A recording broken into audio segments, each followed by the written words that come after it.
Okay, session 3, we are going to discuss again about the Bahaism, and like the previous sessions, we are with Sheikh Wahid Azal, a Baha'í scholar.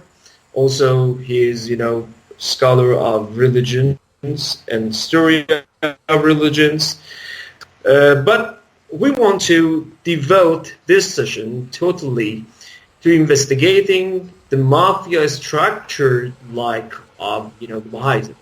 My first question for you is, Mr. Azal, the global extent of their criminal operations ensures us that this sect is amongst the most threatening mafiosos that's ever emerged from the Middle East and later stretched along Europe and America. As you know, this sect operates on a strict hierarchical structure, similar, to their Italian peers, for instance, the Baha'is' modern organizational structure, is benefiting from a boss, an underboss, a couple of conciliaries, couple regimes, soldiers, and associates. This signifies that they are untouchable, in the criminal underworld.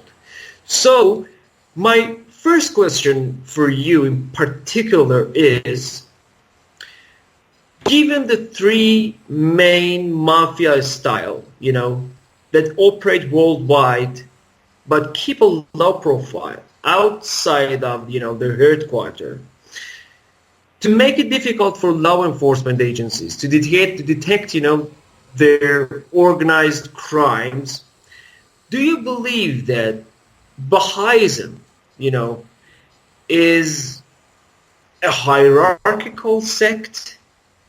Or is it just, a bunch of, dispersed people, working on their own, without anything dictated top down? What do you think? Bismillah al-amla ila iqdas, in the name of God.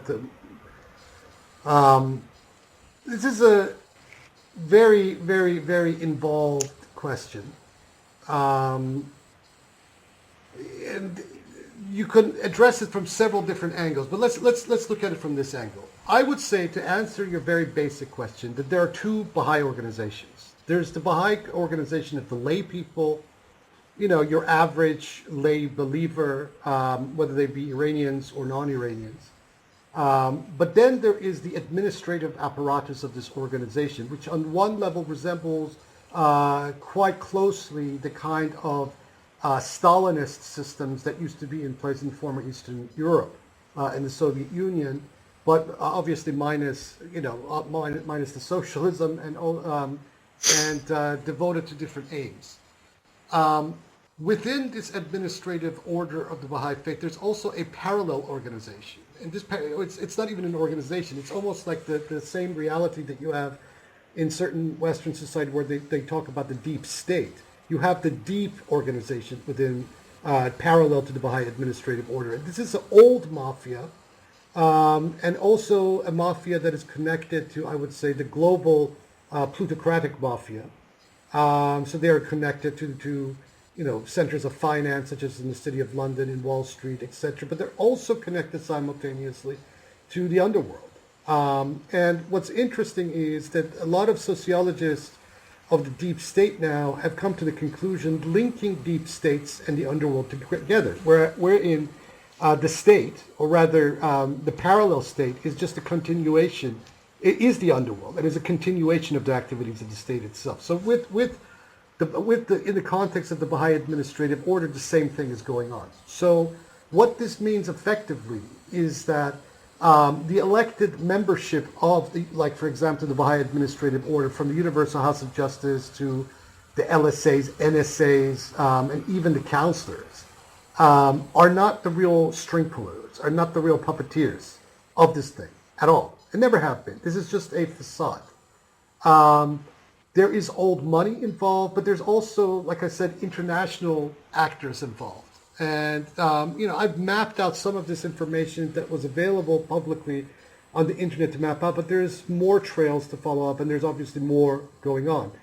But this has been the modus operandi of Baha'ism from the very beginning. I mean, when we go to texts such as the Hasht Behesht, and some of the rebuttals of the Bayani, such as Mullah Muhammad Jafar al-Naraqi and Siraj al-Gahir, they also point out the fact that Baha'u'llah was setting up these sorts of networks, criminal networks in Baghdad, and then subsequently in Istanbul and Edirne. So this. Hang on a second. I've got a question. Sure. Question. In line with your statement, I'd like to know, who do you think first came up, with the idea of putting a so-called religion, spirituality, or whatever into a mafia-style structure? Was it Baha'u'llah or? Well, I mean, you mean historically? Historically speaking, historically speaking, I mean, you can argue that the Freemasons, at least the old style Freemasons, up to probably recently, were the first people who actually came up with this sort of thing, where you have a secret society where then the membership are both highly placed within society at large, but then operate, parallel in these interstices of society and destabilize and do this, that, and influence and, replace and remove monarchs and governments and whatnot. I don't believe the Freemasons have that kind of power anymore. But there is quite a lot of evidence that this was going on in the 18th century. And in fact, there's a lot of historical evidence that the hand of Freemasonry in the French Revolution. Be that as it may, with the Baha'is himself, this particular structure of doing business was one that Baha'u'llah Mirza Hussain Ali Nuri himself authored. And, this would have been attributable to, these people were exiles when they came to Baghdad. Sopa Azal had a very specific function, and he had been commanded by the Bab to conceal himself. So his task was to conceal himself and transcribe the work of the Bab, communicate with his witnesses via middlemen such as his brother, etc. But in the meantime, everything else in terms of generating money, in terms of consolidating elements of the organization, etc., this was all left into the hands and the responsibility of Mirza Hussain Ali Nuri himself. And during that period of Baghdad, there is not just Bayani accounts, but even non-Bayani accounts. These are diplomatic correspondences of the Iranian government with the Ottomans in Baghdad, etc., that basically attest to the fact that there was a really powerful Bahā'i Mafia, at the head of which was Mirza Hussain Ali Nuri Baha'u'llah, who were basically shaking down Shiite pilgrims who were coming to the shrines, massive networks of robberies and theft, etc. This was all administered directly by Baha'u'llah. Now, what's interesting is that during those 2 years that Baha'u'llah left Baghdad and went to the Sulaimania mountains in Iraqi Kurdistan, none of these activities seem to have been going on. But the minute he returns, this sort of criminal activity starts again, and basically it is the entire story from that point forward. And it is also the manner in which Baha'u'llah Mirza Hussain Ali Nuri managed to orchestrate a very simple coup d'etat against Sopa Azal and his supporters, was precisely because he already had an organization in place, And because so, Mr. Azal,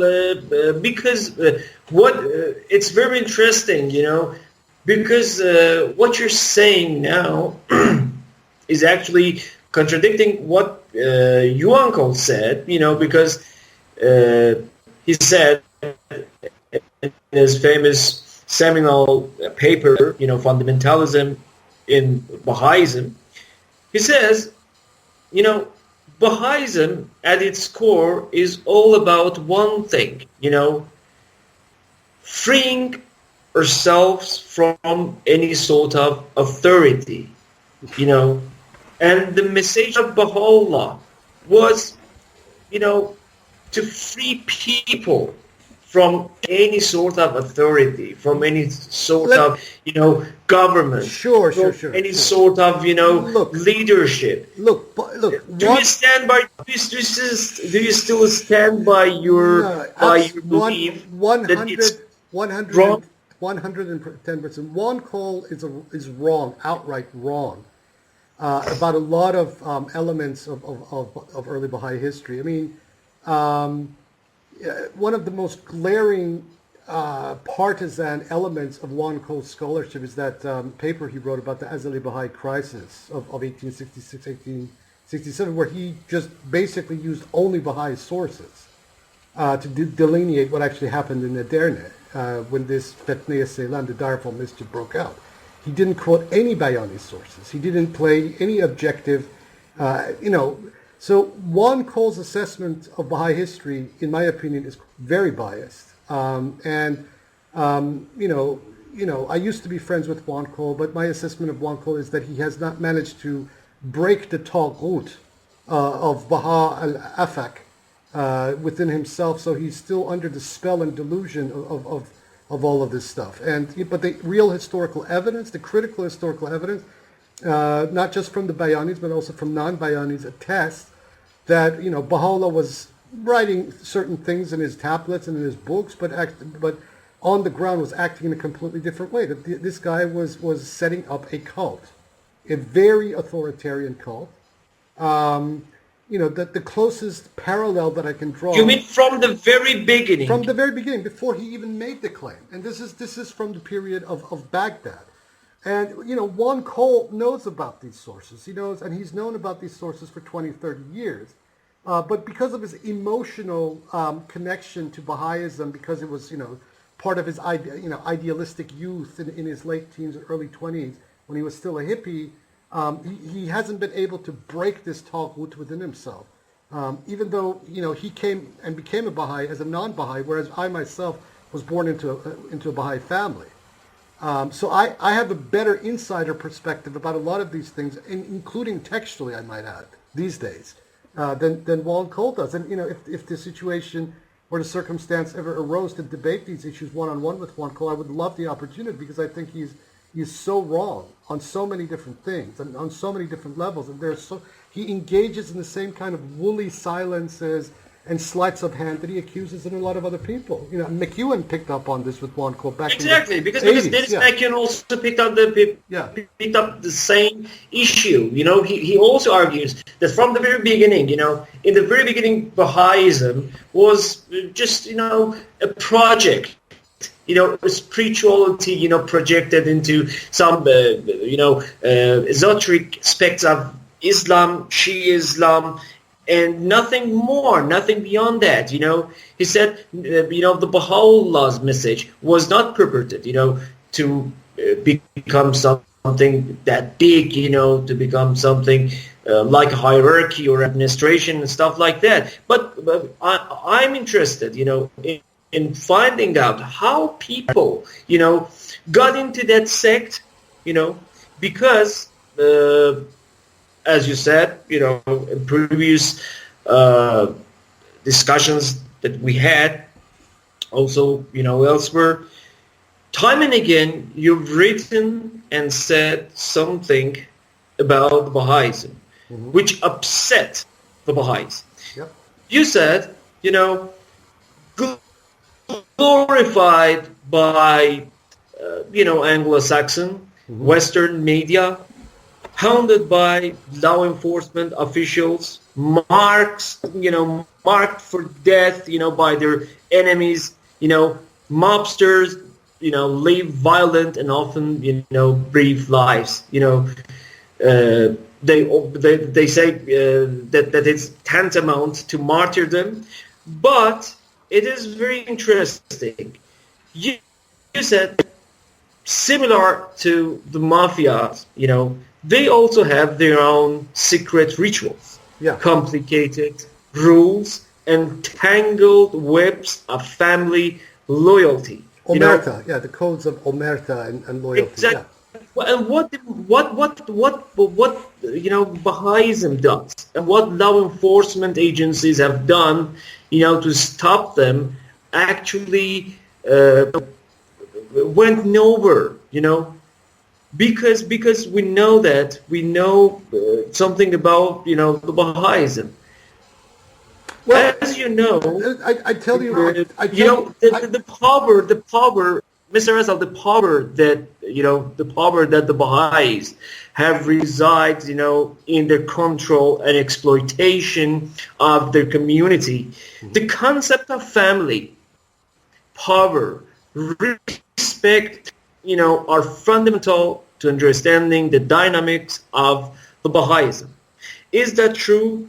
Yes, sure. What is your assessment of that? I have personal experience that this is true, that there is a very sophisticated system of manipulation that is going on, and this is instilled from the very moment that people enter this community, whether through marriage or enrolling or otherwise. These systems of manipulation are almost on the level of the occult, I would say.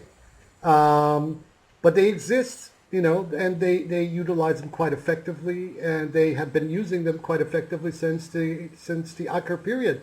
You know, I keep referencing the Hash Behesht of Kermani and Ruhi.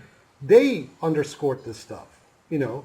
Mirza Agha Khan Kermani underscored this stuff in his own travel log of going to Akar and meeting Baha'u'llah, and the kind of situation that he found amongst these early Baha'is around Baha'u'llah while Baha'u'llah was still living. So not much has changed. I mean, look, the platitudes and ideals and fancy and flowery stuff that these people write in their writings is all very well and good.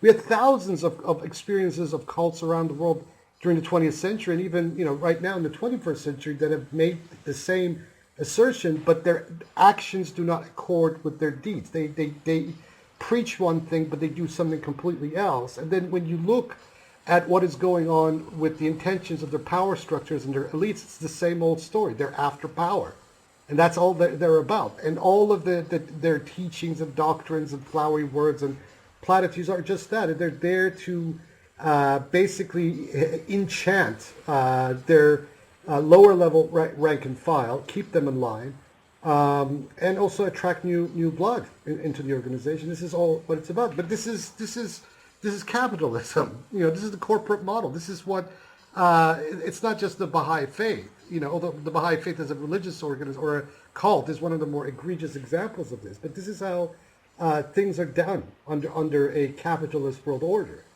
But you know, these manipulation, the manipulation that happens inside Baha'i families, and especially Iranian Baha'i families, you know, of one or two generations, is on a mind-boggling level. You know, I know from my own experience that these people will go out of their way. You know, your own extended relatives and family members, they will go.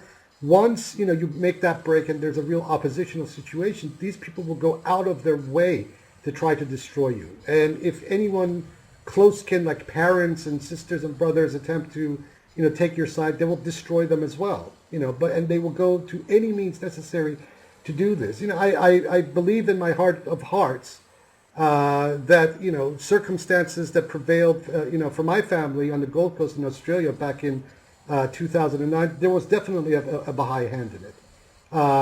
You know, I am also still quite suspicious about certain elements regarding the passing of my own father in February 2012. Because my father, you know, was quite unequivocally opposed to this whole Baha'i nonsense, and in his last will and testament was underscored that he didn't wish to be buried as a Baha'i. You know, he had questions about the whole legitimacy of this thing for a very long time. But, you know, he left it in respect to for his parents who were Baha'is. You know, he decided that he was only going to either leave Baha'ism once they passed on, or, you know, if he happened to pass before they did, that in his will and testament he wrote that he didn't want to belong to the Baha'i cult. Yes, because we'll also be going to allude to the story. But let me recap what you've said so far, Mr. Azal. You believe, you know, in Baha'ism there is a hierarchy, right? Yes. with higher ranking members making decisions that trickle down to other members of the family, Baha'ism is not a single group or even a gang, It's made up of many families that have, at times fought each other, in bitter, bloody, gang wars, as you said, like Iranian Baha'is or Afghani Baha'is, versus Western Baha'is. Mr. Azal, what is the meaning? What is exactly the meaning of Afghani Baha'is?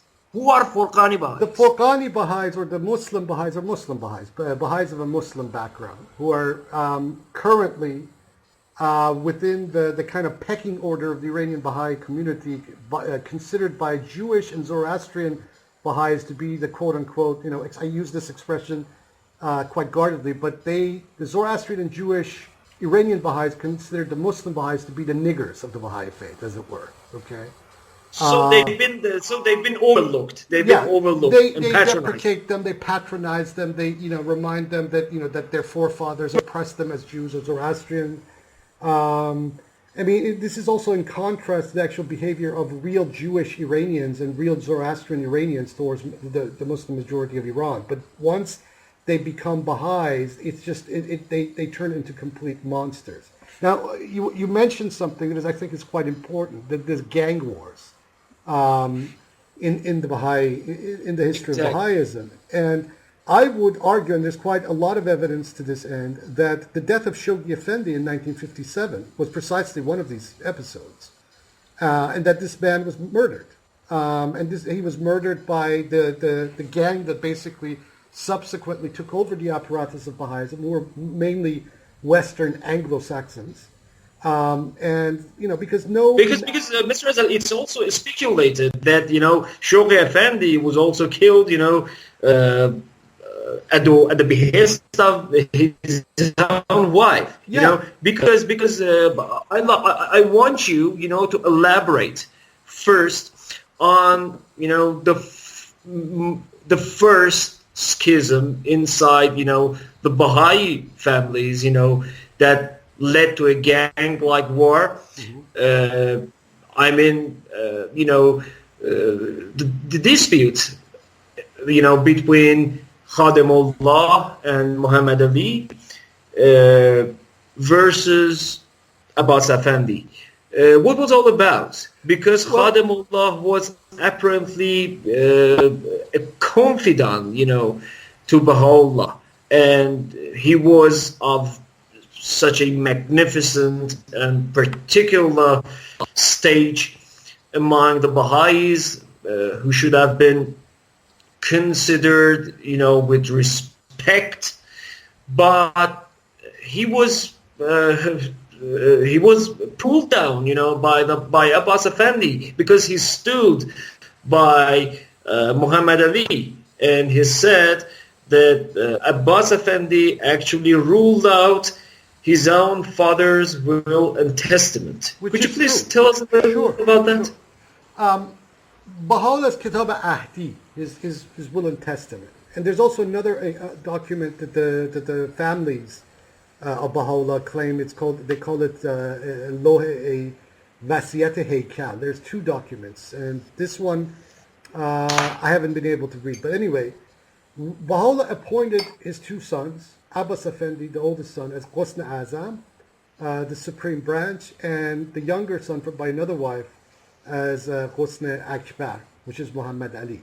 In Arabic, sorry for the audience, in Arabic, قَدْ أَصْطَيْفَنَا غُسْنِ الْأَعْظَمِ وَمِنْ بَعْدِهُ غُسْنِ الْأَكْبَرِ.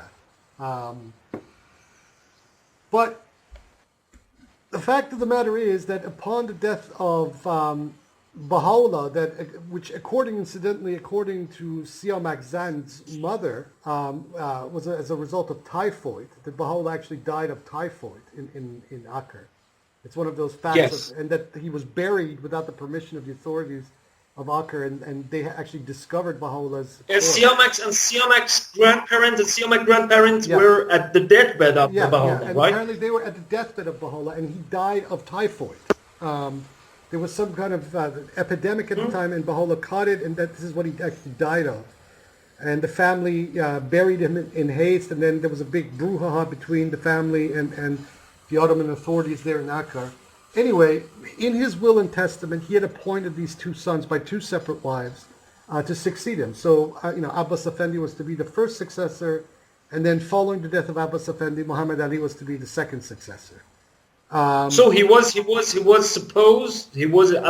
was supposed to be followed, and succeeded by his brother, his stepbrother, younger brother, younger stepbrother by another mother. Okay. Now, the fact is that there was a rivalry between the wives, these two wives. But for some reason, it appears in the last 10 years of his life, Baha'u'llah was actually living in Bachi with the mother of Muhammad Ali and Badiullah, etc. So what Abbas Effendi did was very similar to what his father had done to Shoghi Azal, is he bided his time. And then once his father died, and he was effectively the legitimate successor, he immediately began to push this other family out completely, and matters came to a head, and basically he declared them to be covenant breakers, which actually he didn't have the power to do, because this basically contravenes the instructions of the will and testament of Mirza Hussain Ali Baha'u'llah himself.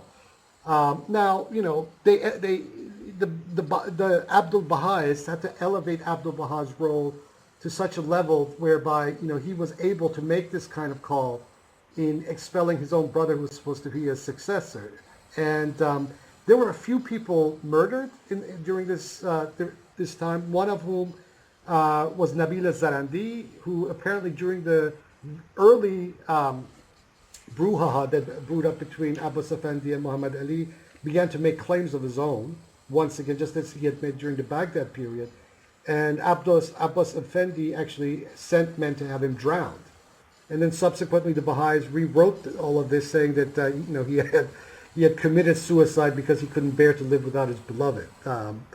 And other people. Mehdi Dahaji, who was a prominent ashab of Baha'u'llah, and had a very interesting correspondence with E.G. Brown. I mentioned him in one of the last podcasts we had. He broke with Abdu'l-Baha. Then that Qazvini, Jawad Qazvini, whose account Brown translated in materials for the study of the Babi religion, he broke with Abbas Effendi. So Jamal Burujerdi, all of these early companions of Baha'u'llah, his actual letters, Baha'u'llah's quote-unquote letters of the living, one and all broke with Abdu'l-Baha. Who were set up by Abdu'l-Baha. And Mr. Azal, is it exactly the moment that Mirza Aghajan, a.k.a. Khadimullah, came in, to stand by Muhammad Ali? He came, and also, he didn't so much stand by Muhammad Ali, he basically denounced Baha'u'llah. Because at that point, I think... Oh, really? Yeah, he had a completely... the cognitive dissonance had washed away in all these 30, 40 years of supporting his clown god. Finally, he found a conscience and basically made a mea culpa, which is recorded in Hashbeh, and also recorded in his own letter of denunciation of Abdu'l-Baha, where he says that he was actually the real mastermind of the claim of Baha'u'llah, and that the majority of these writings and tablets by Baha'u'llah were actually authored by him. So this is recorded for posterity, both in an epistle by himself, by Aghajan Khadimullah, and also by the authors of Hashbeh.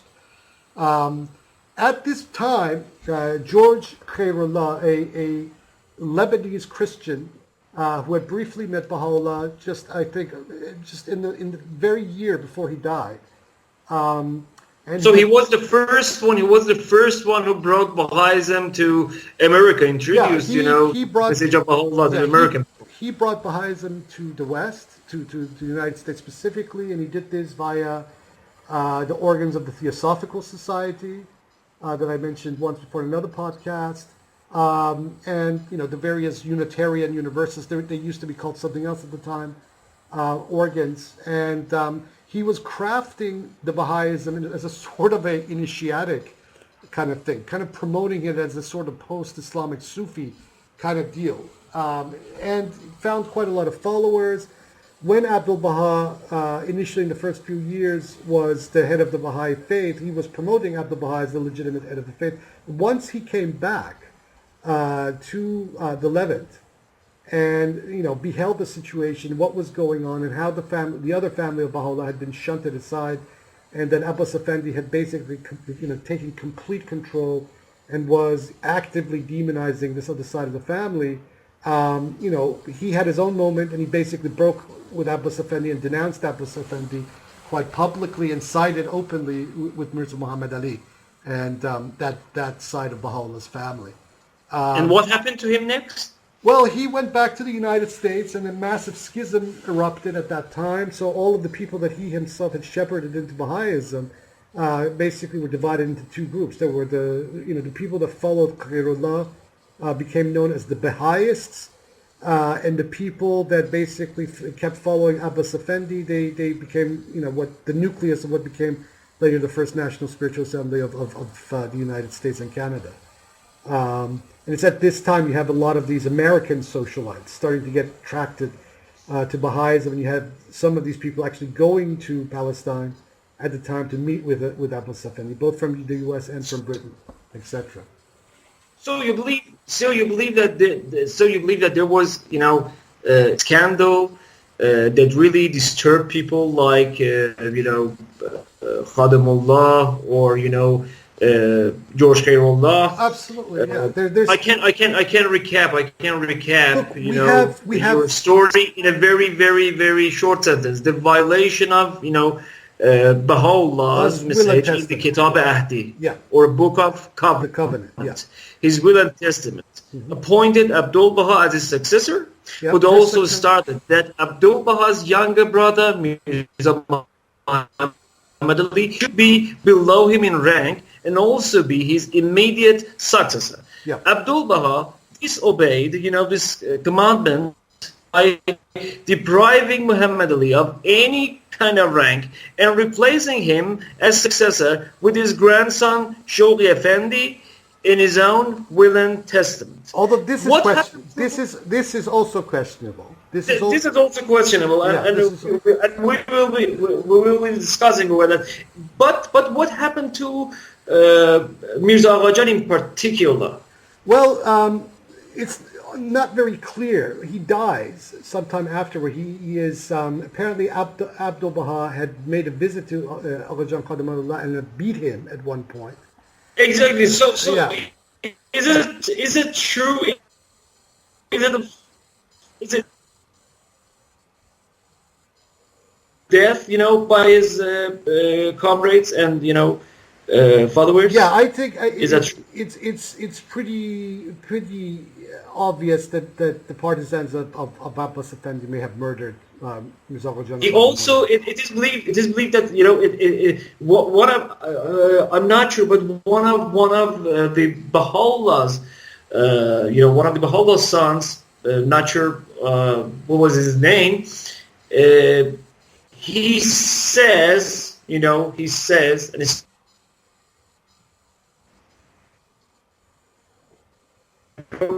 hello, you're breaking up. You're breaking up. Can you repeat that, please? Sorry. Yes, I'm sorry. I said, Mr. Azal, one of the Baha'u'llah sons said and stipulated that after discord among the Baha'is, rekindled by Mirza Aghajan, he was dragged to his stable, by Abbas Effendi's cronies and companions, and he was beaten up to death, and even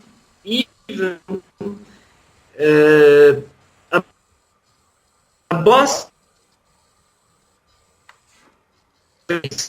that's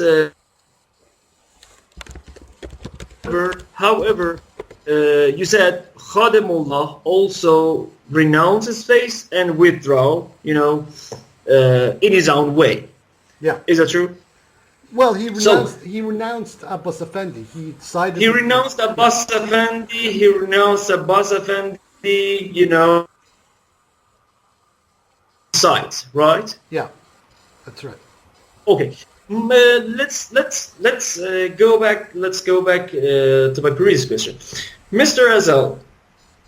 As you know, in the classical sociology, a church is a sober, broad religious organization, into which, one was born, whereas a sect consisted of individuals who had made a choice, to join it, and was characterized, by greater fervor and personal charisma,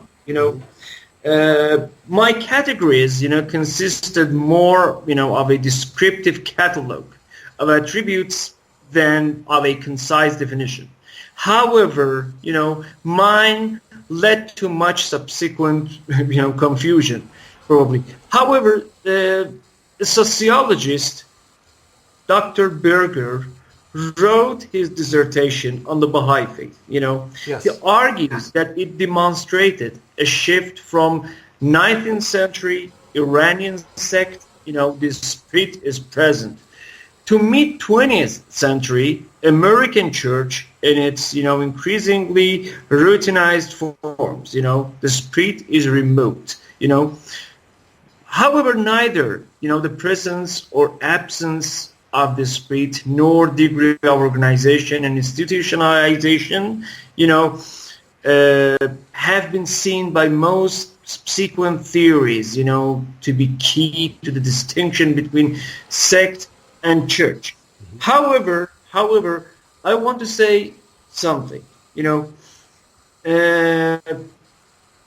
all evidence, all evidence suggests the inducted members of Baha'ism, like made men, as they're addressed, by mafias, majority of this made men, gathered around Abbas Effendi, with some few exceptions.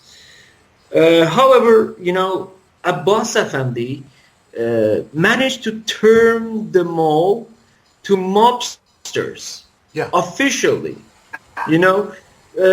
so the three highest positions make up the administration. Below the administration there are factions, each headed by. I would rephrase that. I would say that Baha'u'llah already began the rule of the mobster. What Abbas Effendi did was to basically internationalize it. That was the difference. There was a very conspicuous difference. So the rule of the mafia, the paradigm, the mafia paradigm that has been with Baha'ism at its very inception was there and instituted by its founder. Abdu'l-Baha took it to the next level. He took it to... Because as you said, most of the time, they simply agree, to stay out of each other's way, But the mafia dome is neither political, nor a religious affiliation. And this is the reason because and this is the reason I think that Western governments in particular have such an interest in working so closely with these people, is precisely because of that very reason. Because it offers the best possible cover for espionage activities because of that religious veneer. Whereas with the mafia, in its basic form, it doesn't have an ideology. Its sole function is basically crime. Exactly, because Mr. Azal, in the current administration, as I said, we have a boss, or a group acting like a boss or head. There is an underboss, perhaps. All mobsters are made official members of the Bahaism. The highest positions make up the administration. Below the administration, there are factions, each headed by, a captain or counselor, which is, again, tantamount to the mafia capo regime, who lead a crew of soldiers and associates, Ahibba, they report to the administration and can be seen as, equivalent to managers, in a business. Yeah. When a boss makes a decision, he rarely issues orders directly, to workers who would carry it out, but instead passed instructions down through the chain of command, This way, the higher levels of the organization are insulated from law enforcement attention if the lower level members who actually, commit, the state-sanctioned crimes, should be captured or investigated, and this provide what is called, plausible deniability, exactly. by sociologists. Yeah. So, do you believe that Abbas Effendi designed such a sophisticated tangled web, or it was all down to Shoghi Effendi? No, it wasn't even up to him either. I think that the way that this all coalesced and came together, there were other hands, and these are the imperial powers that I've been underscoring. The Brits, the Americans, and then later the Zionists. They helped to craft this network in the way that it operates. With these people being the figureheads, having some kind of input and voice into the direction of this creed of theirs, but ultimately the way that this thing was promoted, and the people and the interests that promoted it were much bigger than they were. They were, these Western imperial powers, no question about it. And this story in itself is a very interesting case study, in my opinion, about the manner in which imperialism and organized crime have operated and worked together at basically all of their various stages. That's right, because Mr. Azal, the Guardian, or Wali Amrullah, suggested first by Abbas Effendi, I suppose, is the head of, the hierarchy, he is the head of the family, usually, reigning as a dictator, sometimes, like a godfather. The Guardian receives, a cut of every operation taken on by every member of, the Baha'ism, and the regions occupying, depending on, the sect, the boss, this Guardian, Wali Amrullah, may be chosen by a vote from the cap regimes of the family, or appointed directly by, his predecessor. In the event of a tie, the underboss must vote. In the past, all members, of Baha'ism, they gather together to talk about things. But as you know, something peculiar happened, because according to overwhelming evidence, Mary Maxwell, Shoghi Effendi's widow, all of a sudden, out of the blue, decided to abrogate and eradicate the direct and clear instruction of Abdu'l-Baha. Mm-hmm. Why did she do that? There are, I have gotten this from some of these family members. You know what I'm talking about? Why they eradicate and remove boss? Let me explain this to you. I have gotten this from several of these family members of Shoghi Effendi and also Baha'u'llah. Shoghi Effendi actually intended to appoint one of his extended family members, one of the Afnans, who he had not actually kicked out of the Baha'i faith, as his successor. In fact, this was to have been announced in London in a will and testament that he had written. And it was on that very trip that he dies. Okay?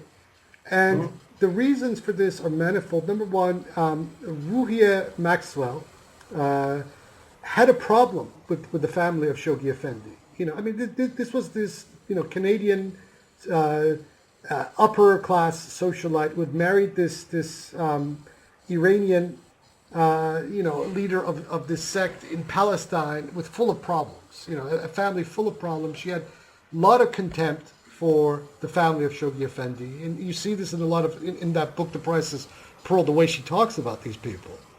Mr. Azal, is it true that... Hold on. Let me finish. So, okay. The speculation from these family members is that Ruhiya Maxwell was recruited by the British government, and certain interests were not associated with the British government, and that when Shoghi Effendi came to London in 1957, that they basically did him in. They killed him. To cover up Shoghi Effendi's will and testament, and B, obviously to the announcement of a successor, because he had called on the hands you know, he was about to call a conclave of the hands where he was going to rubber stamp this individual, one of his own family members. These hands, or, you know, regime, because Mr. Azal, from then on, this certain Ruhi Maxwell, you know, started operating, you know, like an underboss, you know, who often runs the day-to-day responsibilities, you know, of this sect, or oversees its most, you know, lucrative rackets, you know. And the underboss is, you know, is usually first in line to become acting boss. That's right. You know, if the boss, you know, goes away. Yeah. But she decided not to get herself promoted as a boss, and rather decided to run the family, you know, from the backdrop. Yeah. Thanks to, you know, some of the hands, it is believed, you know, he got in a very very robust reconciliation with some of the Iranian hands. That's right. Is that true? That's true. What she did was actually a very smart thing, you know, if you think about it from that angle. The Baha'i faith was immediately corporatized. It was already corporate, but it was, you know, now officially corporatized on the death of Shoghi Effendi via a completely American model of how a corporation is run. And so they elected this UHJ in 1963. And, you know, the hands, which included this Ruhiya Maxwell, basically, you know, kind of went into just the near background as a sort of elder, a council of elders, okay? Whereas the effective power was now in the, you know, at least the ad hoc, the effective official power was now in the hands of this 9-body UHJ composed of men. But she got all the spoils, you know, so she basically controlled the agenda from that point out. She then went on these massive trips, you know, all around the world, you know, which she claimed were travel teaching trips. And she became effectively the matriarch of Haifan Baha'ism, you know, with the actual operation and management of the Baha'i faith from that point forward in the hands of these 9 individuals on Mount Carmel. So this was a smart move, you know. This was also, you know, because, you know, the kind of one-man rule that Shoghi Effendi had implemented. I mean, it's a very taxing thing because you are controlling all the levers, and it is difficult for one man to run everything. But could you please, Mr. Azal, could you please just, you know, for some of the audience who might well not be very well aware of, you know, everything about the Bahaism, could you please amplify, you know, the concept of family? Because each individual, you know, gang, you know, within the Bahaism is known as a family. So to most families, were supposed to run the whole administration. Aqsan and Afnan. Who were Aqsan? Who were Afnan? Well, the Afnan were this family of the Bab that came to Baghdad in the 1850s. So the line of descendants goes back to the primal point. Well, sort of, because most of these family members were not actually on the side of the Bab himself during his ministry in those 6 years. In fact, it's quite interesting that one of these uncles, one of these Afnan uncles that became a Baha'i, according to Sheikh Ahmed Ruhi, the Bab himself has actually labeled this individual Abu Lahab, as the return of Abu Lahab. So you said not everyone within this family is actually related to one another? Well, no, they are related. This Afnan family, this is the family related to the family of the Bab in Shiraz. I'm saying that these people were not loyal to the Bab. They were not Babis. Right. Got it. Okay. And some of these family members were even opposed to the Bab during his ministry. The only prominent individual that was fully with the primal point to the very end and lost his life before the primal point was Sayyid Ali Afnan, Khala Akbar. But then there is the Aqsan. The Aqsan are the family and progeny of Baha'u'llah himself, from his wives. So these are the two families. Once these people settled in Palestine and Akardin, they began to intermarry within each other and whatnot. The family of the mother and father of Shoghi Effendi are a prime example of that. The father was an Afnan. The mother was the daughter of Abdu'l-Baha. And by the time Shoghi Effendi ascended power, all Aqsans had been cast out, right? All of the Aqsan had been cast out, and the majority, probably about 7/8 of the Afnans had also been cast out. One tiny segment of the Afnan family remained loyalists, and these are the Afnans that now live primarily in the United States. And who were these hands? These 27 members? Something like that. Yeah. Who were this what kind of guys? What kind of people? These were mostly. The original hands.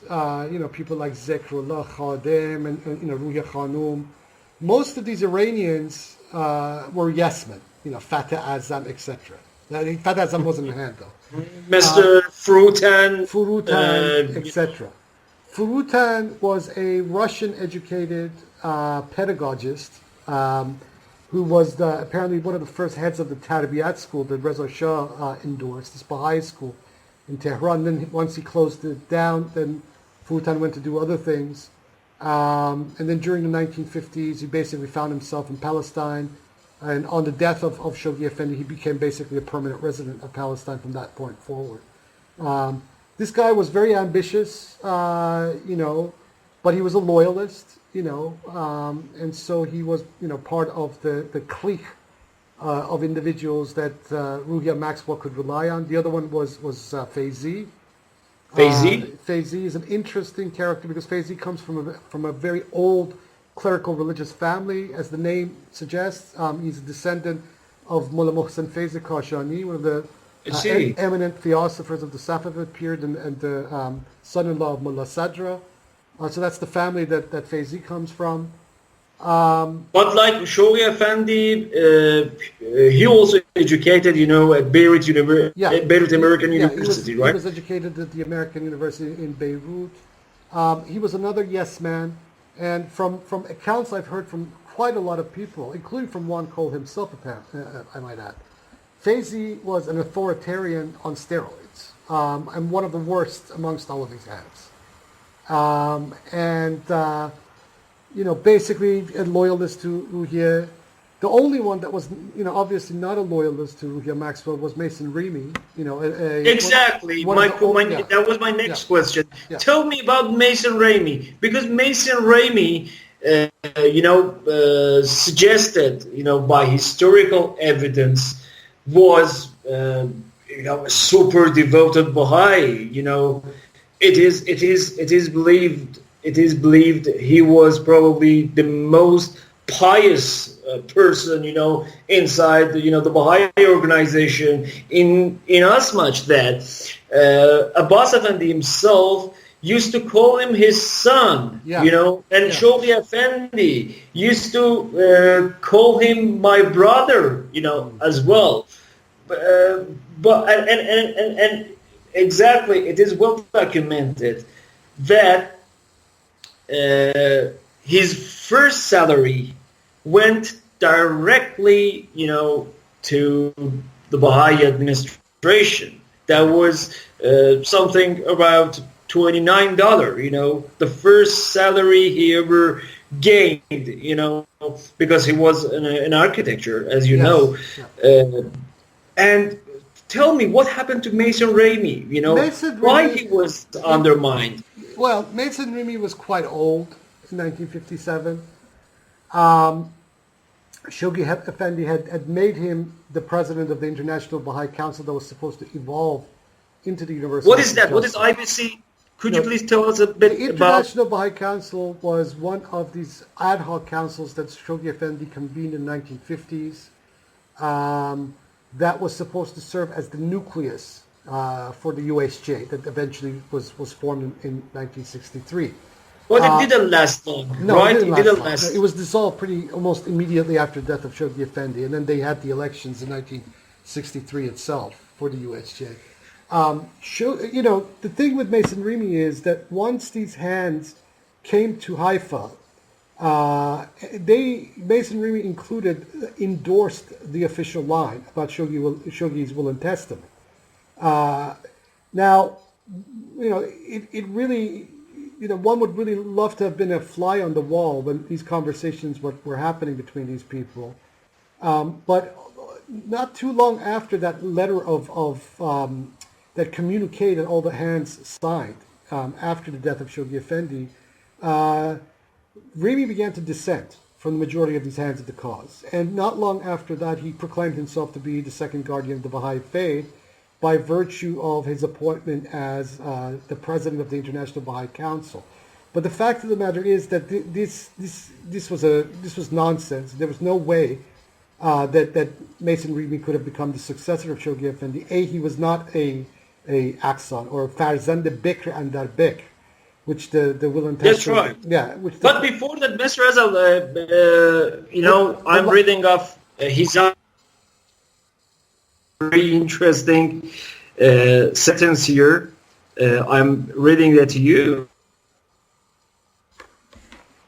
Mary Maxwell pounded her fists on the table, crying out that you guys either submit to my command or I will leave for Tibet to join the Buddhist monks. So make a decision. Tibet, Mason Ramey, unquote. So please continue. Well, I mean, this is quite typical drama from Ruhi and Maxwell. What can one say? But you know, yeah, she probably made an ultimatum to these guys. I mean, she's obviously creatively rewritten what actually happened during these discussions. But you know, she was not prepared to share power with someone of the caliber of Mason Ramey. Number one, because Mason Ramey was an American, she was a Canadian, and you know, potentially he could have mustered even a coup d'état against her, you know, if he wanted to, if there had been other hands that had, you know, a substantial number of other hands who had joined Mason Ramey in his quest for power. But you know, obviously she was the better mover and shaker, more Machiavellian, obviously, than Mason Ramey and the others. And also there were powers, there were interests behind Mary Maxwell, like I believe, and like these families in the UK believe, you know, the British and the American governments and investors and capitalists were behind this. And she won out. So her diktat was the law. And then with the election of the UHJ, you know, she could basically relax from that point forward, because the actual corporate management of this cult was from that point forward in the hands of this 9-man UHJ. So you believe that in the Baha'i case, the growing prominence of fundamentalist beliefs, has coincided with increased, organizational, sectarian ambitions of Ruhi Maxwell? No, not at all. I think this has always been there from the very beginning with Baha'u'llah himself. This is not something that is just developed with the formation of the UHJ or during the period of Shoghi Effendi. This was there from the inception. I think that what happens with Ruhi Maxwell is that you have then a more Western, an overtly Western style of corporate management and organization and control from that point onwards. So you said her ultimate motive was mere power, right? Yes. Power and money. Yeah, and she got it. And Mr. Azal, what happened to Shoghi Effendi's properties? Did he leave anything behind? Well, according to a court document from the Iranian court, after the death of Shoghi Effendi, one of the ways that Ruhi Maxwell managed to quieten these families of Shoghi Effendi that he'd expelled over the estate of Shoghi Effendi. You mean his sisters and brothers? Yeah, is that they went to an Iranian court because he had a birth certificate issued from the Iranian government and basically declared the assets in the name of Shoghi Effendi in Iran. In order to acquire these assets, they had to declare Shoghi Effendi a Shiite Muslim.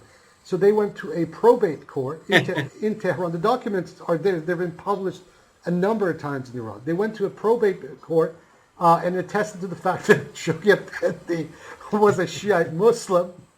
And that's funny. And the government of the court at the time then basically apportioned this estate one half and the other to other half, and they all went their merry way. This has been so the verdict was overall in favor of Ruhi Maxwell's. Well, once they declared Shoghi Effendi to be a Shiite Muslim, there was nobody could have said. I mean, the court had to basically grant the request. Yeah, and it is also said that the brothers, the sisters of Shoghi Effendi had been bribed before the court, yes, to get some little portion, of money, and to go their own way. That's right. And hand the rest totally, over to Ruhi Maxwell. Which is what they did. And they did exactly this very thing. Not a peep came out of the mouths of Shoghi's brother Riaz. I actually went to their graves in the UK. That's where they're buried, in not too far away from Shoghi Effendi himself, Riaz Rabbani. Not a peep came out of the mouths of this family from that point forward. They got their payout, as it were. And I guess in one sense you could look at it as a sort of a mea culpa by Ruhi Khanum herself to this family of Shoghi Effendi that had been really badly treated by Shoghi Effendi while they lived. I see. So they took the money and they went away. That's very before Mr. Azal, before the establishment of Universal House of Justice. Some of the evidence, suggests that the moderate Baha'is who acknowledge that Baha'is institutions might play, an important role in future governance, often expressed the conviction that non-Baha'is would be enfranchised, whereas fundamentalist Baha'is, like Faizi or Frutan or Ruhi Maxwell herself, felt they would be left without the vote, but would be very well taken care of, by the Baha'i majority, A strong belief, in future theocracy, is especially associated in the second half of the 20th century, in the West, and I believe there are thoughts on the subjects that are not distributed, in the official form of a book, but informally,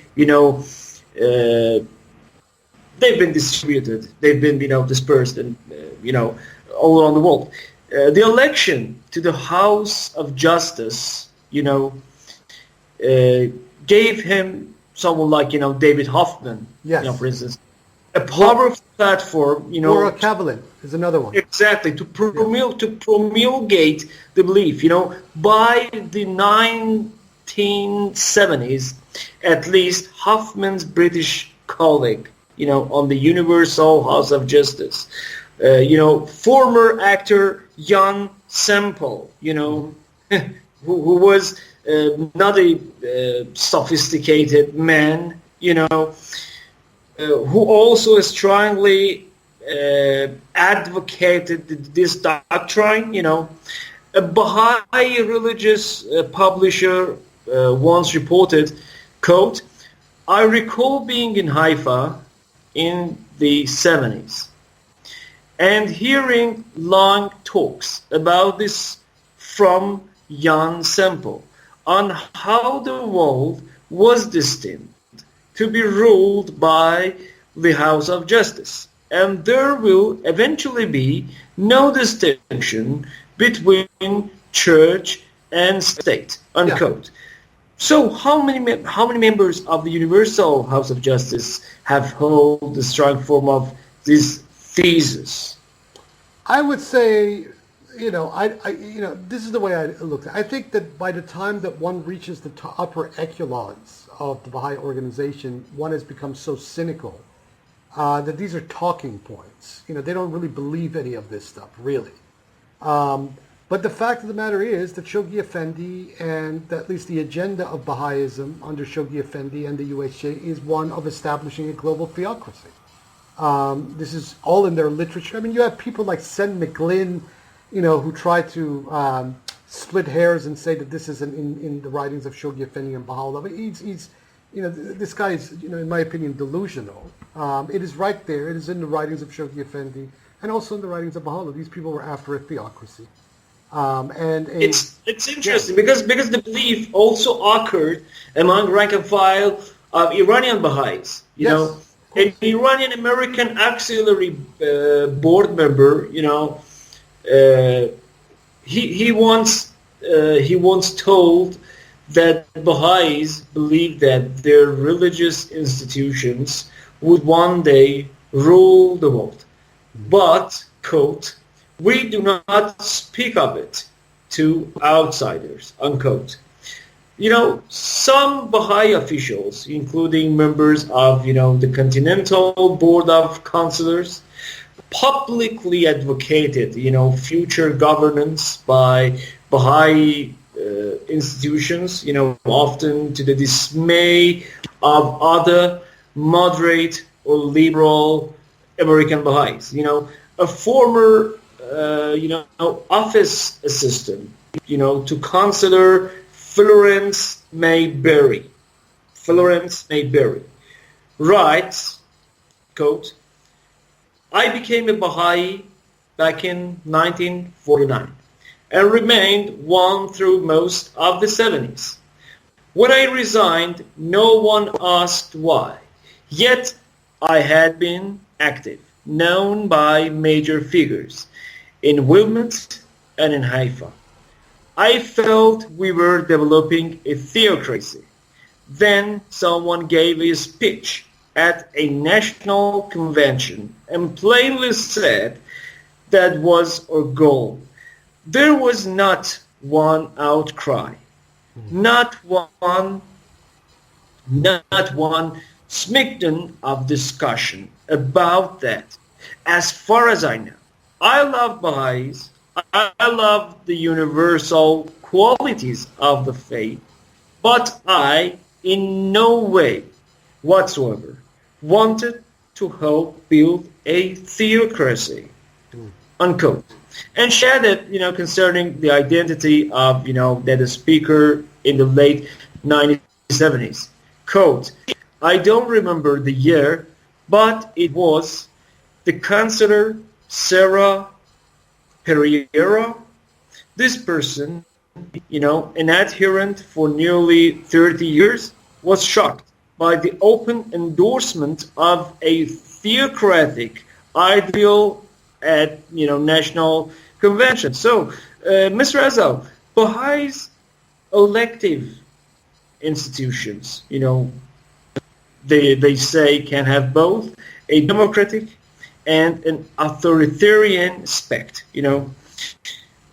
Those who stress the latter over the former, often appeal, to theocratic ideals. For instance, in 1988, Firuze Kazemzadeh, the then professor of Russian history at Yale University and a long-serving member of the U.S. National Spiritual Assembly, told a Los Angeles gathering, quote, "If somebody is dissatisfied with a local assembly, he is not prevented from appealing to the National Spiritual Assembly.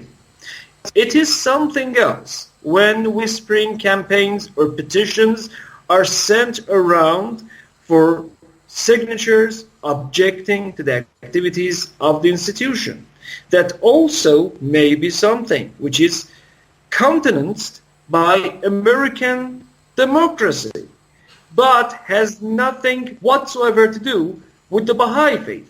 We must always remember that our institutions are an unusual and unique combination of theocracy in the best sense of the term with democracy," unquote. So, Mr. Azal, he endorses theocracy. Yeah. Does he not? Of course, absolutely. Look, Douglas Martin, during the early part of the last decade, this is just after he had left the UHJ, went on a talking circuit and basically lambasted against the concept of freedom of conscience. And I quote, he said that the freedom of conscience is a dangerous delusion from Christianity. Think about that for a minute. That the whole concept of the freedom of conscience, this is coming from a former member of the UHJ, is a dangerous delusion from Christianity. This is from the very top of the Baha'i hierarchy. This is what these people believe. They are fascists. They are authoritarians at the core. And this is what gets my goat when you have these very silly Iranian dissidents, pro-democracy activists in the West, such as these idiots like Maziar Bahari, etc., who are running after the tail of these Baha'is, beating their chest for democracy and freedom of conscience in Iran. Because, when the Baha'is, hold on, let me finish.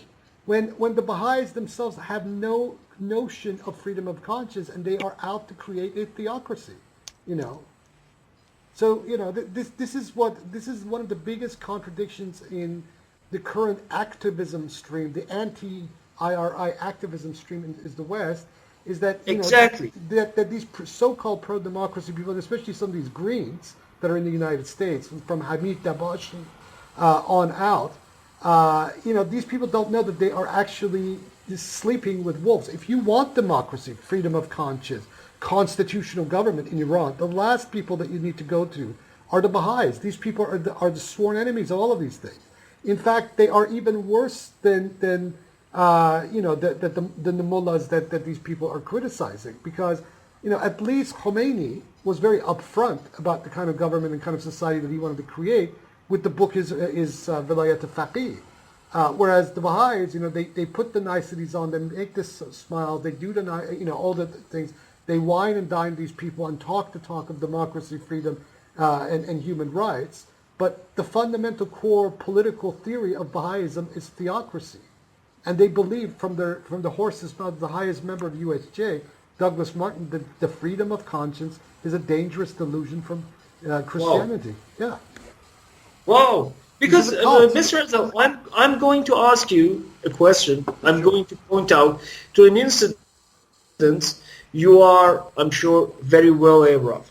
When the internet began in the 1990s, an individual Baha'is' opinions began to be broadcast, beyond local communities and private conversations, theocratic views quickly surfaced. A liberal participant, in the, Usenet group, SRB. Yeah. I'm not sure if you remember it or yes, not. I do. Yeah. Social religion Baha'i. Yeah, I remember. He wrote, quote, "One problem a Baha'i majority area may have is the prohibition of Baha'is taking part in politics. The minority may well have all the political offices." Sheer contradiction.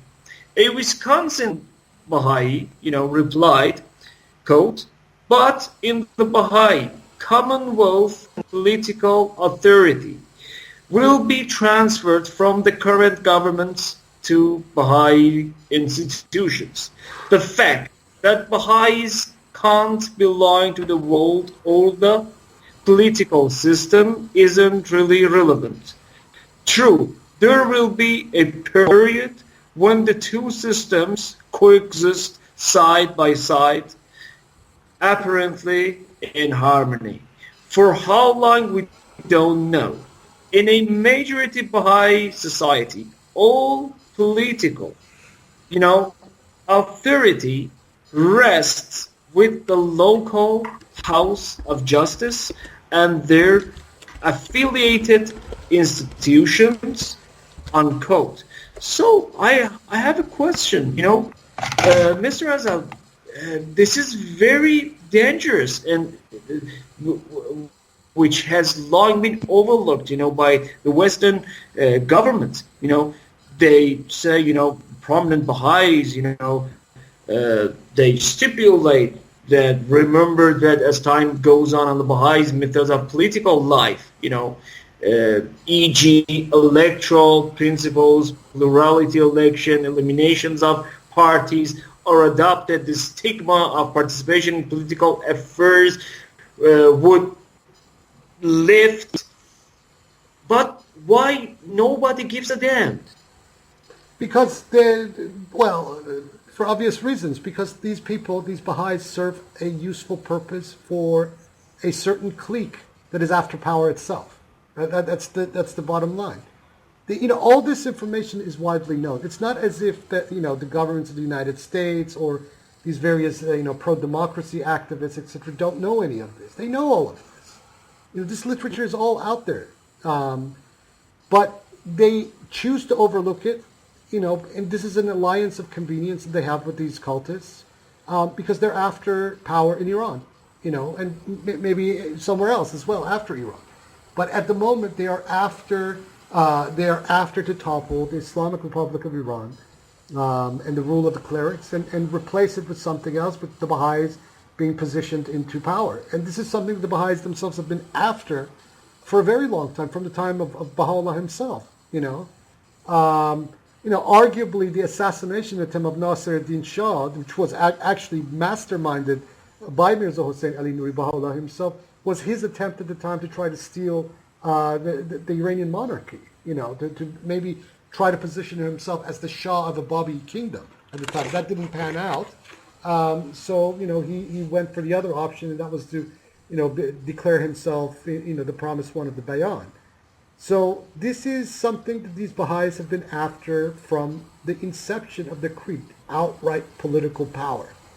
And if people are not careful, and especially these very silly, secularized, bourgeois, westernized Iranians, who are marching against the Islamic Republic, if they're not careful, they're going to replace the IRI with the Baha'i theocracy, and it will be 10 times worse than anything that is going on under the IRI or the Shah, for that matter. That's right. Like we've said before, this is an organization cynical to its core and its foundation that is not to be trusted. These people are they're wolves in sheep's clothing. And under no circumstances should they be taken at their word. People need to scrutinize their history, everything that they tell these people with a fine-tooth comb. Mr. Azal, I believe some of the audience might want to know about some of the words and expressions you used online the conversations. You know, I'm giving a very simple and quick explanations for, you know, those audience. In addition to ahibba or friends, the term that was coined by Baha'u'llah, I believe, right? Yeah. Which technically, ahibba should technically be lovers rather than friends. Exactly, or friends. The Baha'i administration will also use, you know, associates or muhibbs, right? Yep. These muhibbs, you know, or associates are not actual members of the Baha'ism, the Baha'i administration, but they work, you know, with Baha'is and their, you know, couple regimes on various enterprises, you know. An associate is simply someone who works, you know, with, you know, the tangled web of Baha'ism, including anyone from, you know, a burglar or a drug dealer up to a lawyer, investment banker, police officer, and on or and on, you know, a high-ranking politician. On and take your this very guy, for instance, Mr. Maziar Bahari, yeah. you know, who has made a couple of documentaries about the Bahaism, as well as some of the historians like Mr. Bahram Chubine. Do they also belong to these associates? Yeah, I think they do, and they're probably also paid, you know. So this is a career for these people. You know, it's a way to promote their career, you know, using this whole crutch of the Baha'i thing. Of course, you know, I believe that these people have grossly miscalculated, or they're so cynical that they don't really care about the actual facts. And that's another discussion. But yeah, they are mohibs.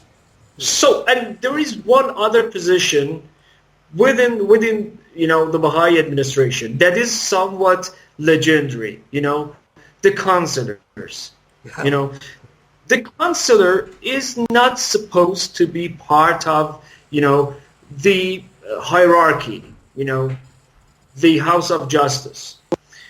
He is supposed to act as an advisor and make impartial decisions based on, you know, fairness rather than personal feelings or, you know, vendettas.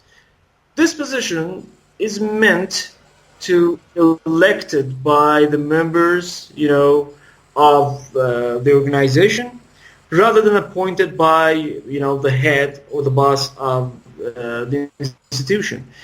In reality, counselors are sometimes appointed and are not always impartial. Tell us a little bit about the counselors. That is a long topic. Long topic. We should save this for the next part of this. Sure, but just a very quick excursion. Well, let me just say this: the counselors, the institution of the counselor, is what replaced the hands of the cause. You know, since there was no guardian anymore to appoint hands of the cause, the UHJ just created a parallel kind of body that then they would fill with these cardinals, as you would, these administrative cardinals of the Baha'i faith, i.e. the international counselors. And these are appointed directly by the UHJ. And interesting enough, most of the current pool of people that actually get elected to the UHJ are coming from the ITC, International Teaching Center, the International Counselor. And these people are basically the satraps of the UHJ network. So they are all decisions on regional, and each of them, you know, like for example, you have counselor for Australia, you have a counselor, or sometimes two or three of them, for Australia, for the South Pacific, for Africa, for Asia, etc., and on it goes. And in their particular domain, these people are the absolute authorities. You know, their authority overrides the authority of the local Baha'i spiritual assemblies, national spiritual assemblies, regional councils, and on up. They answer directly only to the UHJ, and they're answerable to no one. And my final question for you, Mr. Azal, is about another scandalous incident, that shook the Baha'i organization to the knee. When the academic Baha'i, listserv talisman at sign indiana.edu was begun by a Baha'i professor at Indiana University in 1994. Debates broke out, for the succeeding 2 years among Baha'is about many issues, including, theocracy. This demonstrated a wide range of opinion in the community, despite the favor with which, theocratic theories were viewed in Baha'i power centers. One liberal Baha'i theologian, based in the Netherlands, has extensively argued that religious and state institutions, are distinct organs in the body politics according to the Baha'i scriptures, which is totally BS.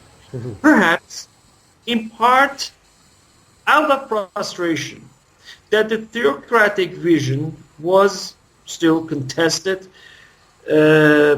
it is believed that young Semple, crafted a letter designed to bolster, that talisman list. He writes, quote, "As for the statements made by the beloved guardian, Shoghi Effendi, in his letter of 21st March 1932, the well-established principles of the faith concerning the relationship of the Baha'i institutions to those of the country in which the Baha'is reside make it unthinkable that they would ever purpose to violate a country's constitution or so to meddle in its political machinery as to attempt to take over the powers of government.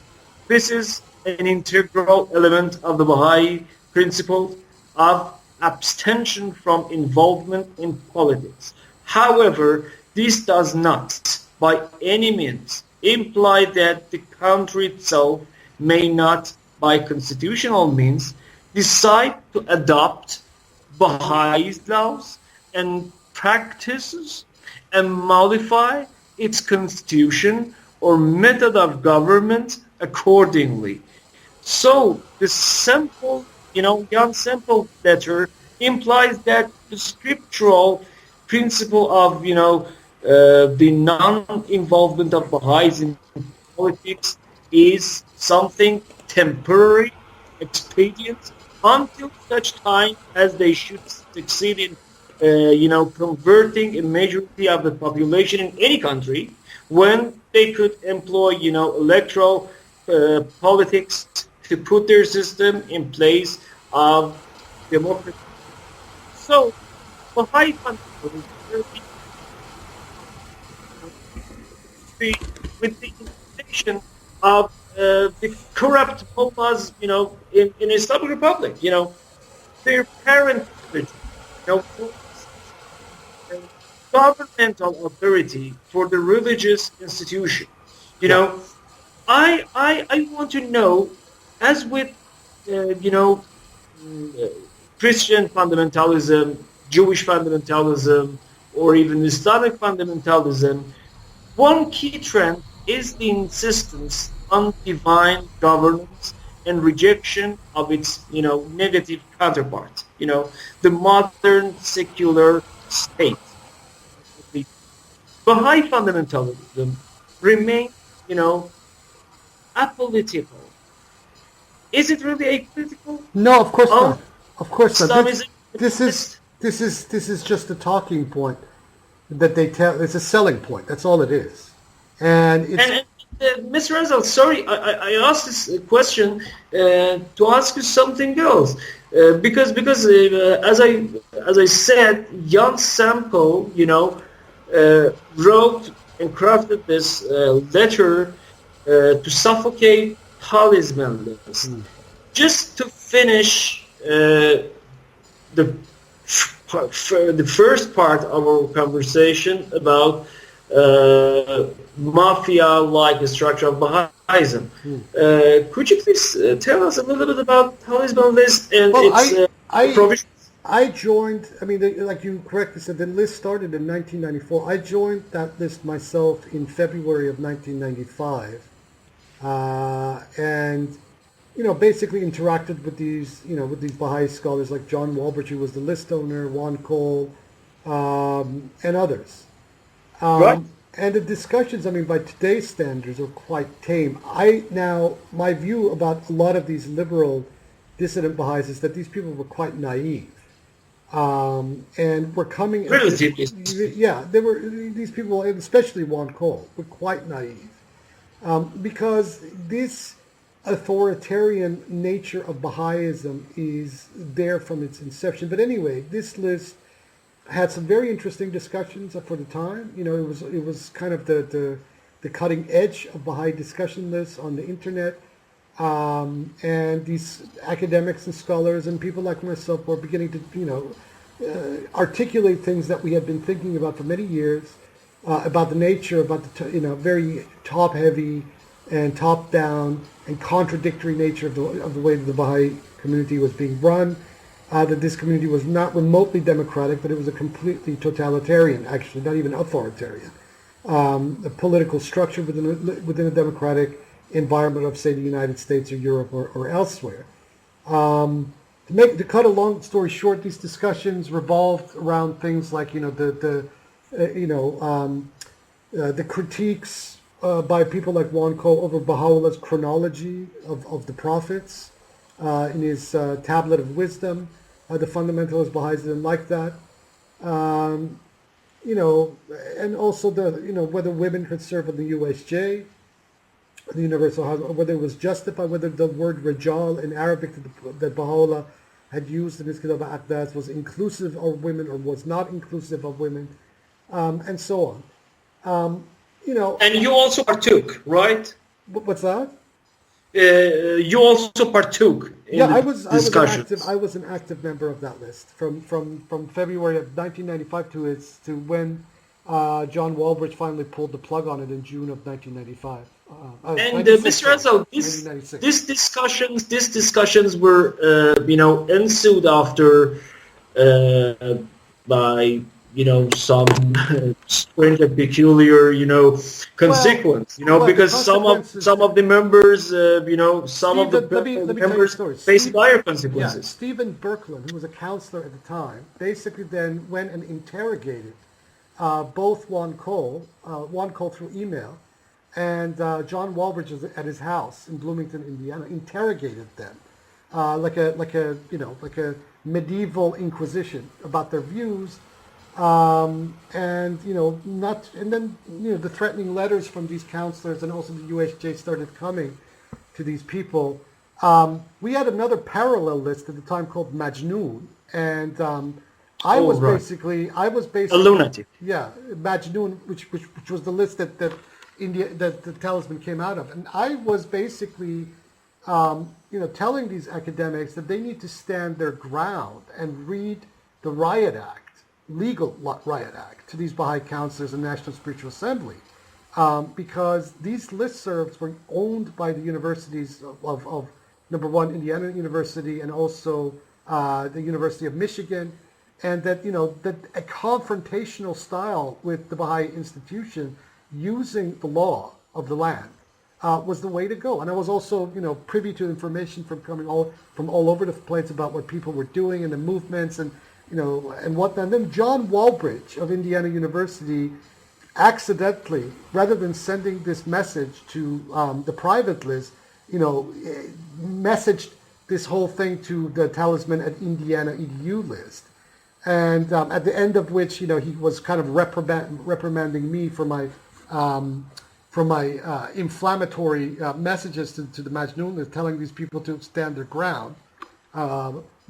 And basically the Baha'i institutions took that as evidence of a conspiracy by these academics, when nothing of the sort was going on. And in fact, if anybody was advocating full-on confrontation with the Baha'i institutions, it was myself, not Juan Cole, not John Walbridge, not Stephen Scholl, not Anthony Lee. None of these people were advocating confrontation. In fact, they were beginning to, basically back off into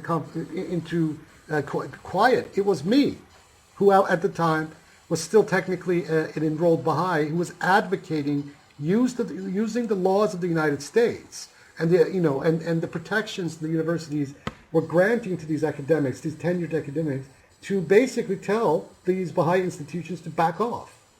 So you believe the active members of Talisman were kind of stunned and shocked and surprised by the strong backlash from the UHJ? Yeah, and it's really unfortunate that these academics were basically raked over the hot coal. Once again, I am quite happy to take responsibility for being the real radical. And I was advocating confrontation with these people, because this is the only language these fascists seem to understand, is that you need to confront them, and these people were breaking the law by bullying and sending intimidating letters and whatnot, and basically telling, warning people that they would be shunned, etc. This went against the laws. The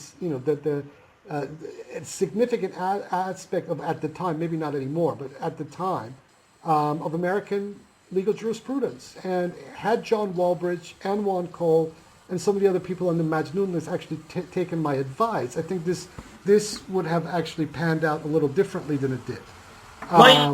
My personal assessment, Mr. Azal, is despite the intimidating, tactics adopted by, the Baha'i institution to suffocate and to threaten and to dissolve, these talisman movement, so to speak, I believe talisman movement, or better to say, the movement, sparked by, this internet website, more or less fulfilled, the provisions and the objectives.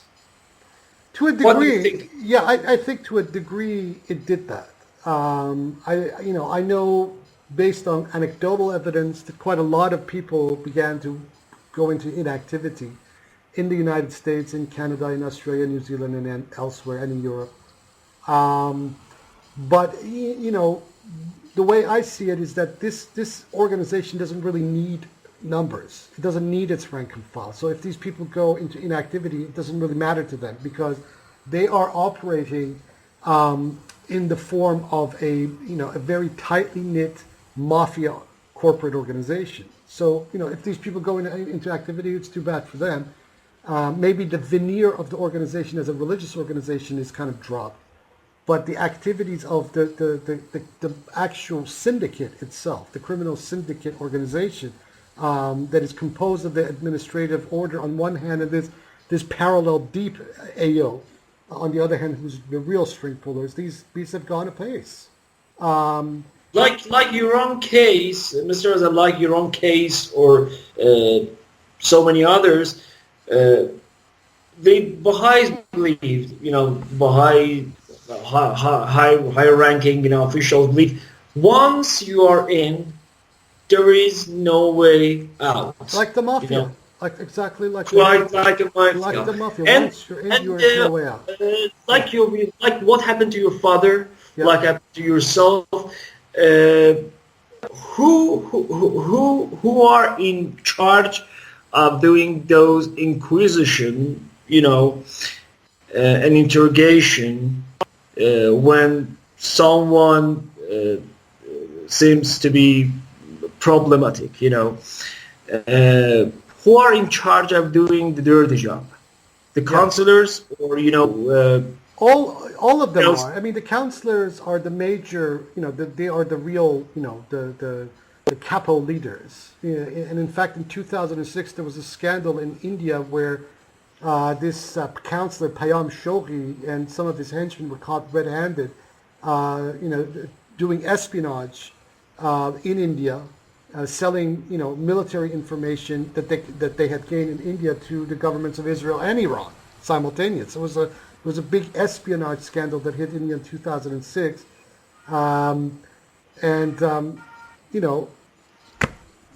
So it's obvious that these are these counselors are the enforcers, as it were, the street enforcers. So what's the difference between counselors and members of, another institution inside, the mafia, like the Baha'i, organization called Comité Siyanet, or Guardian Committee. Yeah. This guy, what's his name? This very annoying individual. Iman Motlagh.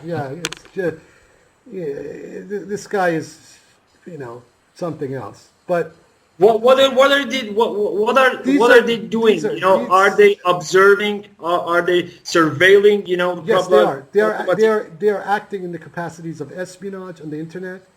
Iman Motlagh would obviously be under the thumb of whatever counselor. I believe Motlagh lives in Canada, so whatever counselor is appointed for Canada, he would be answering to him, and this counselor in turn would be answering to Haifa, primarily the International Teaching Center, to the other counselors who were there sitting in Haifa, and they too obviously deny membership of the UHJ.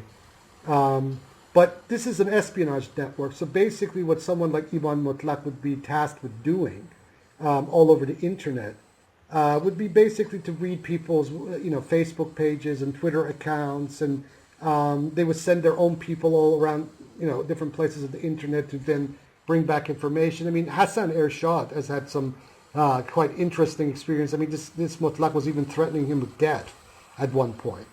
But let me point something out here. The suspicion that I have, and several other people have about Iman Motlagh and also Kavian Milani, that these two individuals are two of the individuals that compose this composite fictitious character, calling himself Tooraj Amini.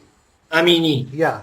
An individual that nobody has ever actually seen in person before, whether in Iran or now in Switzerland or wherever the hell he happens. So it's a nom de guerre? You believe it's a nom de guerre? Yeah, it's a nom de guerre. It's a alias. It's not a real person. I was told back in 2004 that this Tooraj Amini was actually an alias of Kavian Milani. Now, whether this is true or not remains to be seen. But Iman Motlagh is also another individual that has been fingered by my own contacts as being one of these characters that composes this fictitious character of Tooraj Amini. So there are a couple of people behind this pseudo character. Yeah, and finally, Mr. Azal, would you please precisely tell me what happens to a Baha'i who starts questioning, the fundamental creed of the Baha'i teachings, or express his or her wish to renounce his faith? Oh, they will be called into first their local spiritual assembly, and they will be asked to be deepened, and then they will call in an auxiliary board member, and they will get calls all the time, and if that doesn't work out, if they don't drop quiet, then they will start, if they're married to another Baha'i, they will start putting pressure on the family. If there's an extended family network that are members, then they will put pressure through them to then put pressure on this individual. And it becomes all-out psychological warfare. And if there are business interests and money involved, then they will basically try to push someone into penury and to fall out of business. In fact, there's one Baha'i, ex-Baha'i who was in Perth, who had begun asking questions about the history of the Baha'i faith that I knew, this gentleman by the name of Ramez Soltanian. Basically, when he started asking questions about the history of Baha'ism, and particularly the family of Baha'u'llah, his wife left him, and took the kids with her. And not too long after that, he stepped in front of a bus in the city of Perth. He committed suicide. They destroyed his life that way. These people are experts at this sort of thing. I knew this man as a child.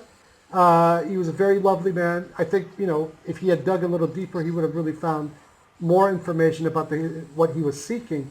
But because of his questions, because he had stumbled onto certain truths, his family was taken away from him, and he lost all hope. He'd also, lost a lot of money in business and whatnot at the time, so not everything was going his way.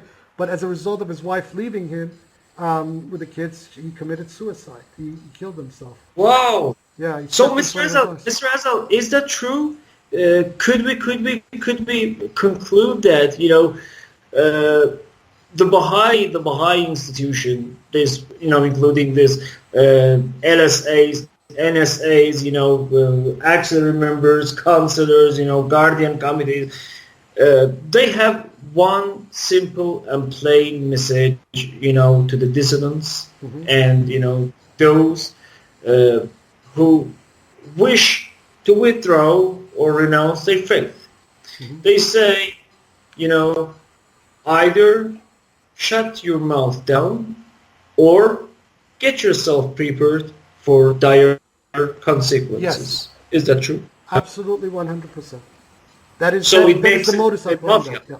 It is a mafia. So it makes it a mafia. That's no And reason. so it's not even a discussion. Let's conclude with this. And this is when this is the operative reality, the entire human rights claim that the Baha'is pushed the Western Human Rights Organization about their situation in Iran is something that has a massive question mark on it. Because these things are not only going on in the West, these things are also going on in Iran itself. The Baha'is themselves are fundamental violators of the human rights of other people. Myself has happened to me so many times on so many different occasions by these people. But the directives are there. There is a famous directive by the UHJ from 2001. I have it on one of my blogs. I will actually make a link to that in the description box once I put up the YouTube of this. And so, these people have no understanding, no concept, no respect for any concept of human rights as understood by so-called liberal pro-democracy activists. In fact, these people are fundamentally violators of human rights.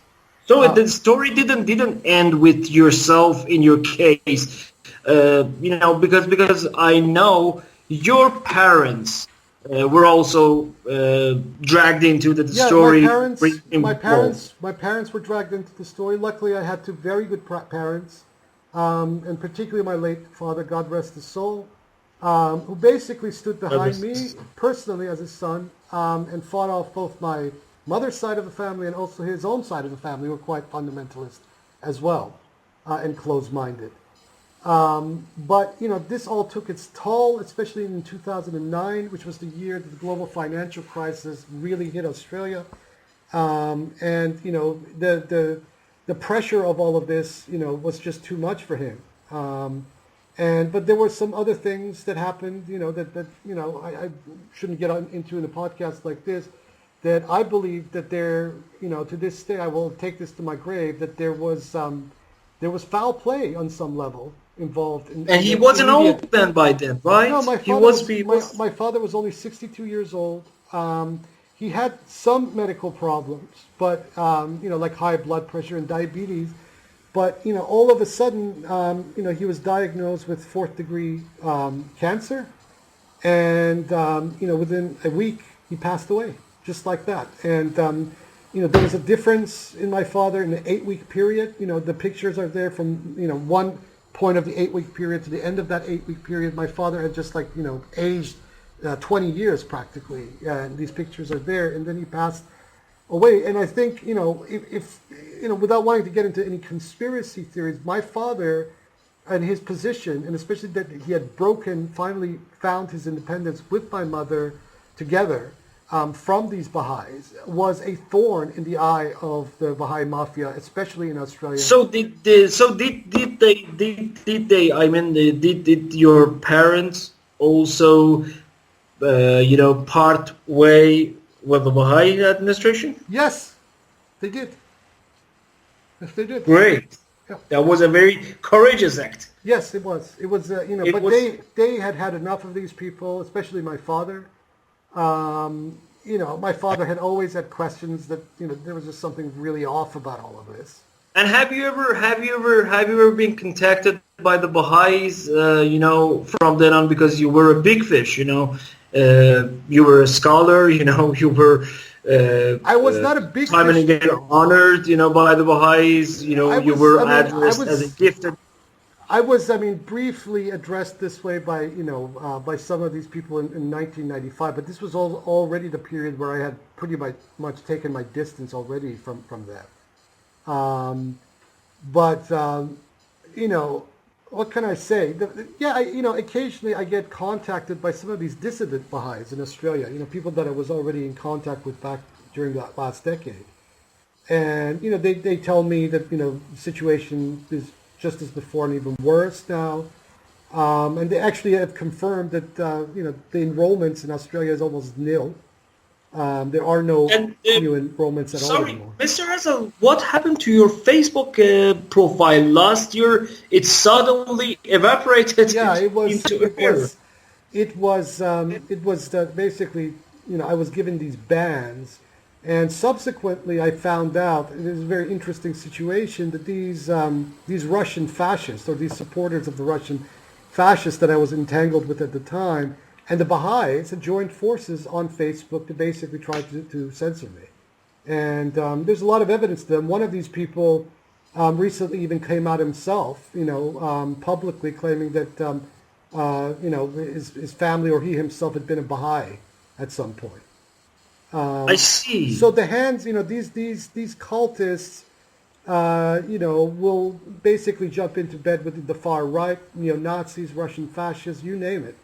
To basically censor and silence an old enemy. And what they fear the most is someone who gains prominence. Even if that person who gains prominence has nothing really directly to do with them at the time, they will move in and join forces with that group of enemies of that people and basically shut them up. Which, let's just remind these people that from the point of view of German law and EU law, this is quite criminal, and that if they pursue these activities any further, that they will be pulled before their National Spiritual Assembly, which can be very easily pulled before a German court, in a similar situation that they found themselves in the early 1980s with Francesco Ficicchia, who had the Council of Protestant Churches behind him, and this time, they would face an even more bleak situation in a country like Germany, if they overstep the bounds that they are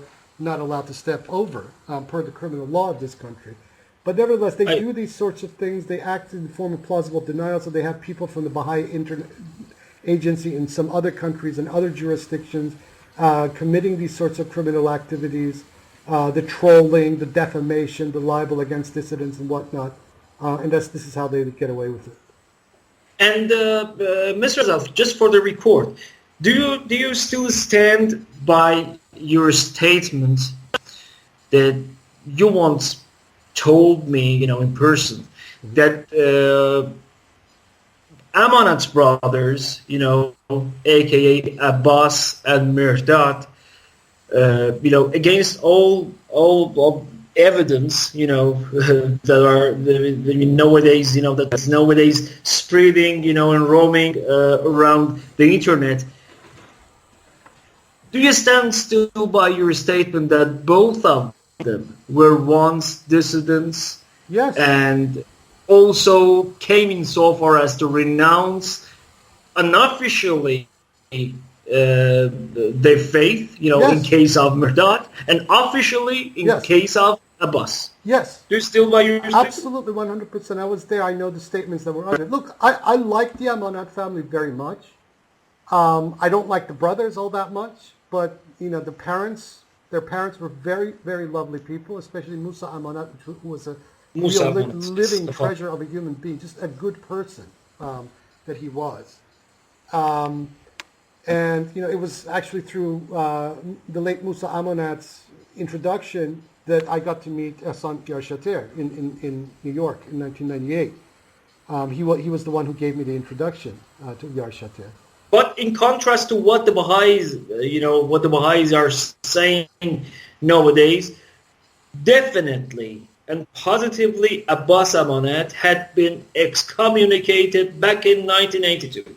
It's possible. I mean, I have heard contradictory things about Abbas Amanat and what his position was. The official story is that once he completed his doctorate and moved from Oxford, UK, to Yale, he didn't bother informing either the UK NSA or the American NSA about his movement, and just didn't bother to follow up with them and just ignored them. And that put his status in kind of a limbo. They didn't like his book and dissertation, Resurrection and Renewal, and demonized him basically throughout most of the early 90s.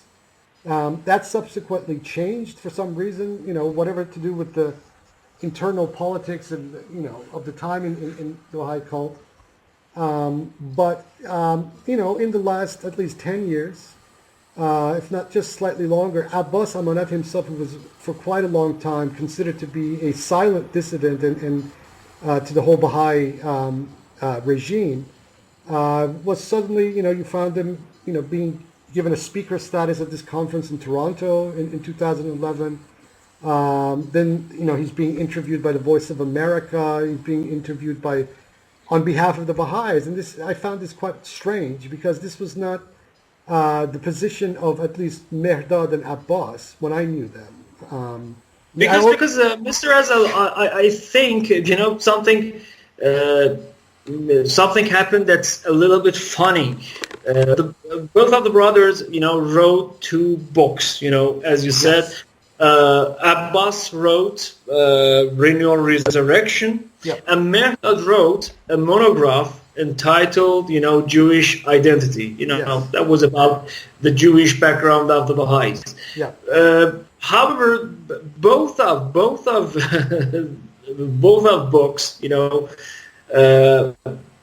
happened to go down very well, with majority of the Baha'is against a lot. And perhaps that is why, they tried vastly, to lure them back in again. Look, what do you think? I think that's partially probably explains the reason. I think the policy of trying to demonize Abbas Amanat was very misguided.